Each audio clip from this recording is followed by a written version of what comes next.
unsaon pagbaton og malinawon og malipayong kinabuhi, goodwill, maayo nga kabubuton. Ikaduha, kinahanglang dawaton nato ang mga kamatuoran sa kinabuhi nga di nato ikalimod. Ang tanan naay katapusan. Unya ang kinabuhi dili kanunay makiangayon. Dili tanang plano nato ang mahatagag katumanan. Ang kasakit apil sa atong pagpakabuhi ning kalibutana ug dili tanang higayon nga ang mga tao mahigugmaon og matinud-ano nato. Ikatulo og katapusan aron ka makapuyo og malinawon og malipayon nga kinabuhi. Ipagpuyo og kinabuhi nga mapasalamaton. Be grateful to God. To say thank you is to think of you. Mo di kuno na. No, pag-inguni mo, thank you, Lord. I think of you, Lord.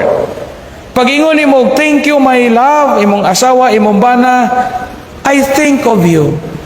Gratitude. Ang mga tao nga mapasalamaton, mao may mga tao nga dali maka-appreciate sa blessing sa Ginoo. Kamantay mo, og di ka grateful sa Ginoo, di ka kakita sa imong blessings.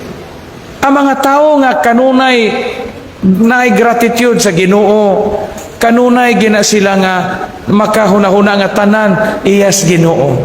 Naay duha ka babag sa atong pagkamapasalamaton. Number 1, hapit na tamahuman. Envy, kasina. Ang tao gani nga kusog masina, kusog masuya, di ka kakita sa imong kaugalingong panalangin.